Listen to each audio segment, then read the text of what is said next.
The moonlight spilled across the room, casting a serene glow on what should have been a peaceful honeymoon suite. But the tranquility was a facade, shattered by hushed voices that sliced through the stillness and into my heart. Ethan's words, laced with deceit, were like venom. "She's asleep. It's a real shame it's not you I'm marrying, Natalie." I lay still, my heart pounding in my chest.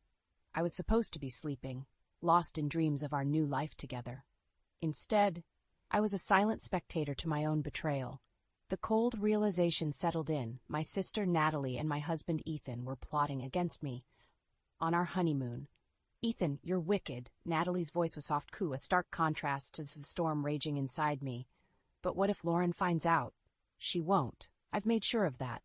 Ethan's confidence was chilling. Tears threatened to escape, but I willed them back. I couldn't reveal my awareness. Not yet. I needed to know more, to understand the depth of their treachery. As their whispers faded into the night, my mind raced. The memories of our wedding day, once vibrant and joyful, now twisted into a cruel joke. Natalie, always in the shadows, waiting to snatch what was mine. And Ethan, the man I had loved and trusted, the architect of my heartbreak. I remembered the white dress Natalie wore at the wedding, how it stood out, a deliberate choice to upstage me. Ethan's compliment to her then made sense now, a signal of their hidden alliance.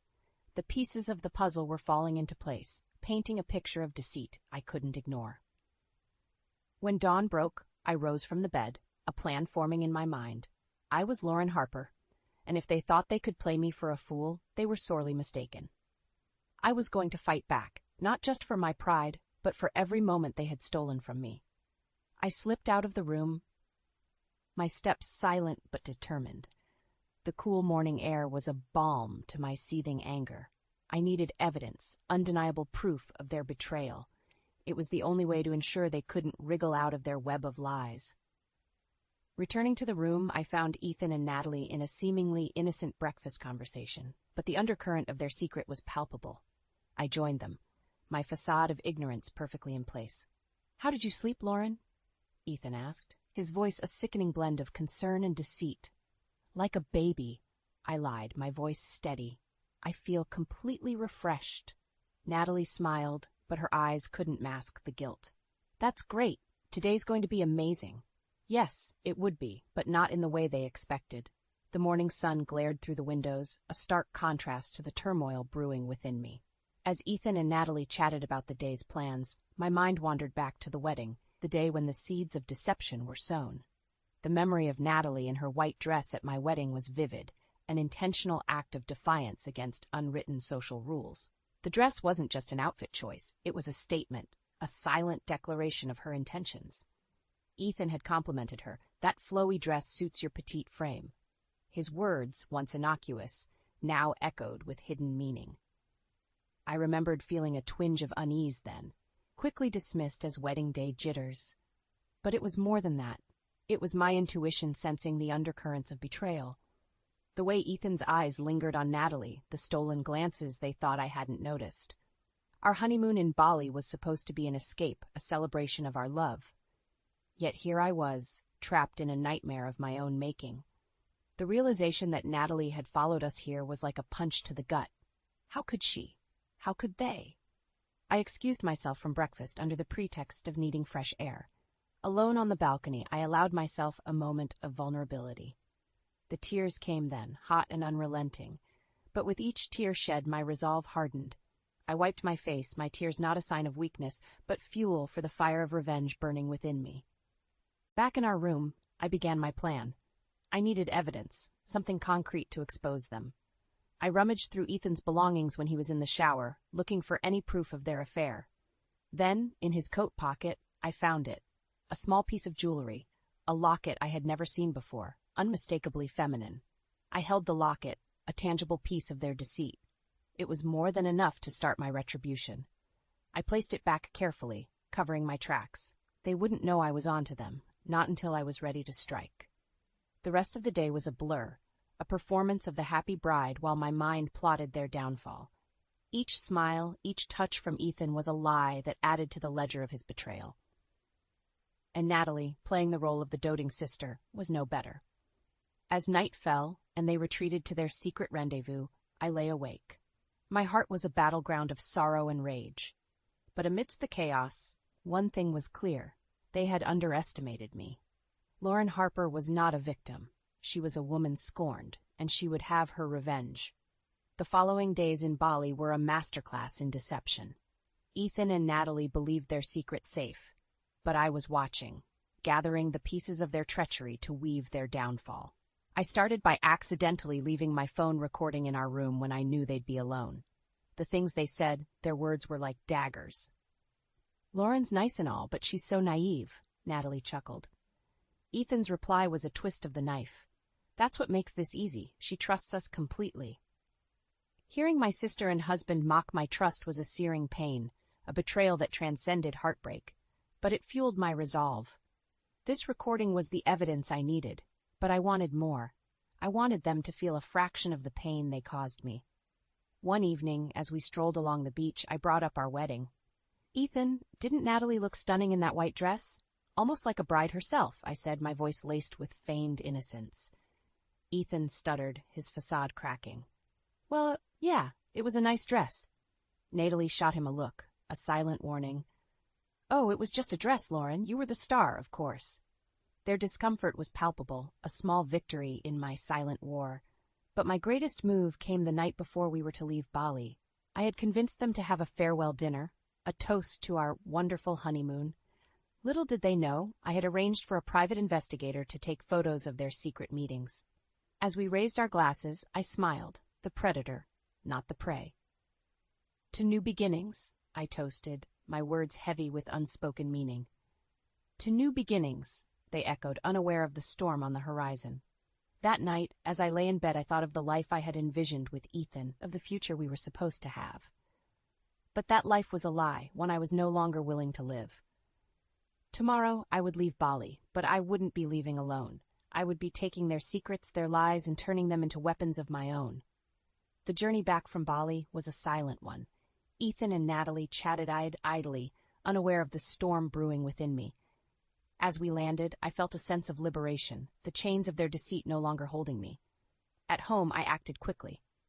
I contacted a lawyer, presenting the evidence I had gathered. The recordings, the locket, and the photos from the investigator painted a clear picture of Ethan and Natalie's affair. My lawyer, a stern-faced woman with a sharp mind, was appalled. "We'll make sure they get what they deserve, Lauren." That evening, as Ethan returned from work, I greeted him with a smile, masking the turmoil inside. "How was your day, dear?" I asked, my voice dripping with feigned sweetness. "It was good, busy as usual," he replied, oblivious to the undercurrents. Natalie, who had come over for dinner, added, "You must be exhausted, Ethan. Let me get you a drink." Watching them, a sense of disgust washed over me. How could they be so callous, so cruel? Dinner was a charade. Ethan and Natalie played their parts well, but I could see the cracks in their armor. Every smile, every touch between them was a confession of their guilt. "Lauren, this dish is amazing," Ethan complimented, his words hollow. I smiled, my heart hardening. "I'm glad you like it. I wanted to make something special tonight." As the night wore on, I excused myself, citing tiredness. Alone in my room, I finalized my plans. Tomorrow, I would confront them, expose their lies for all to see. I had arranged for our families to meet under the guise of a belated wedding celebration. It would be the perfect stage for my revelation. The next morning, as we gathered at the venue, the tension was palpable. Ethan and Natalie were nervous, their smiles strained. Our families chatted, unaware of the drama about to unfold. I stood, glass in hand, commanding the room's attention. "I'd like to propose a toast," I began, my voice steady. "To truth and honesty, the foundation of any relationship." Ethan's eyes widened, a flicker of fear passing through them. Natalie's hand trembled ever so slightly. "To truth and honesty," the room echoed, raising their glasses. The moment had come. "I have something to share," I announced, my voice ringing clear. "Something about Ethan and Natalie." The room fell silent, all eyes on me. This was it, the moment of reckoning. The moment when the mask of deceit would fall, and their true faces would be revealed for all to see. The air in the room was thick with anticipation as I faced our families and the two people who had betrayed me the most. Ethan and Natalie looked like deer caught in headlights, their facades crumbling under the weight of impending exposure. I've discovered something unsettling, I began, my voice unwavering. Ethan and Natalie have been having an affair since before our wedding. Gasps filled the room. Ethan's face drained of color, while Natalie's eyes darted around, looking for an escape that didn't exist. This can't be true, Ethan stammered, his voice betraying him. Natalie chimed in, her tone desperate. Lauren, you're mistaken. This is crazy. I held up my phone, playing the recording of their conversation in Bali. Their own words filled the room, irrefutable proof of their deceit. You're lying. Ethan's facade broke, anger replacing the fear. You invaded our privacy. Our privacy? I echoed, my voice laced with scorn. The privacy to betray me, your wife? Natalie's eyes were filled with tears, but they sparked no sympathy in me. Lauren, please, I never meant for this to happen. It just... Just what, Natalie? Just happened to fall in love with my husband? My voice was icy, cutting through her excuses. Ethan turned to our families, pleading, This isn't what it looks like. Lauren's just upset. My father stood up, his expression a mix of anger and disappointment. Ethan, how could you do this to our daughter? And Natalie, you're her sister! The room erupted into chaos, with family members voicing their shock and disgust. Amidst the turmoil, I remained calm, the eye of the storm. This was the retribution I had sought, the exposure of their true selves. Ethan's mother approached me, her eyes filled with sadness. Lauren, I am so sorry. We never knew Ethan could do something like this. Natalie was sobbing now, her image of the innocent sister shattered. I'm sorry, Lauren. I never wanted to hurt you. Their apologies were empty, meaningless. The damage was done, the betrayal too deep. I want a divorce, Ethan, I stated firmly. And Natalie, consider our sisterhood over. As I walked out of the room, leaving behind the shattered pieces of what was once my life, I felt a surge of empowerment. They thought they could break me, but I emerged stronger, like the architect of their downfall. In the wake of the revelation, the fallout was immediate and severe. Ethan and Natalie found themselves isolated, their actions casting them adrift in a sea of judgment and scorn. I met Ethan one last time to finalize the divorce proceedings. He was a shadow of the confident man he once was, his eyes hollow with loss. Lauren, can't we talk about this? I know I made a mistake, but... A mistake, Ethan? I cut him off, my voice cold and unyielding. You call an affair with my sister a mistake? There's nothing to discuss. He reached out, but I stepped back, out of his reach forever. I never thought you'd take it this far, he said, a note of disbelief in his voice. You never thought at all, Ethan. That was your mistake. With that, I left him standing alone, a man undone by his own actions. Natalie fared no better. Our parents, once her staunch defenders, were appalled by her behavior. They cut her off, both financially and emotionally. She tried to reach out to me, her messages a mix of apologies and pleas for understanding. Lauren, please, I'm your sister. We can fix this, she texted. Her words a desperate clawing for redemption. I replied with a single sentence that severed our bond for good.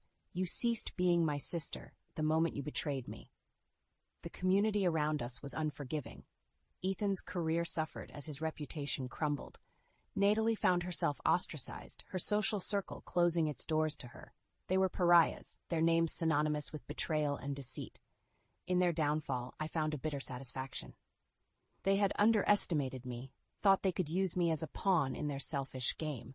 But I turned the tables, exposing them for who they truly were. Yet, even in victory, there was a sense of loss. The end of my marriage, the severing of ties with my sister. These were wounds that would take time to heal. But I was determined to move forward, to rebuild my life on my own terms. As I watched Ethan and Natalie grapple with the consequences of their actions, a part of me took solace in the fact that justice, though harsh, had been served. They received the karmic retribution they deserved, a fitting end to their sordid tale. The weeks following the confrontation were a time of introspection and rebuilding for me. I watched as Ethan and Natalie's lives unraveled, their once bright futures dimmed by the shadow of their betrayal. One afternoon, I encountered Ethan in a coffee shop. He was alone, a far cry from the confident man he once was. Lauren, he said, his voice barely above a whisper, I've lost everything. My job, my reputation, I never realized how much I'd lose. I looked at him, seeing the man I once loved now broken by his own doing. You didn't just lose, Ethan. You chose. You chose this path when you decided to betray me. He looked down, the weight of his choices etched on his face. I'm sorry, Lauren. Truly sorry. Your apologies can't undo the past, Ethan. You have to live with what you did, just like I do. Leaving Ethan in his solitude, I walked away, feeling a sense of closure. I had moved past the need for revenge. My healing wasn't about them anymore. It was about me. Natalie's fall from grace was equally stark. Ostracized and alone, she reached out to me one last time. Lauren, I've lost my job, my friends. I have nothing. Please, can't we put this behind us? I responded with the finality of someone who had crossed a bridge and burned it behind her. What we had as sisters is behind us, Natalie. You made your choice, and now you live with it. I've moved on. I heard the defeat in her silence, a silence that spoke volumes. In the months that followed, I threw myself into my work and my personal growth. I discovered strengths I never knew I had, and weaknesses I was now brave enough to face. The betrayal had shattered me, but in its wake, I found the pieces of who I truly was. Reflecting on everything that had happened, I realized that the experience, as painful as it was, had taught me invaluable lessons. About trust, about resilience, and about my own worth. As I looked to the future, I felt a sense of hope. I had risen from the ashes of my old life, stronger and more self-assured. The path ahead was mine to shape, and I stepped forward with confidence, ready for whatever came next.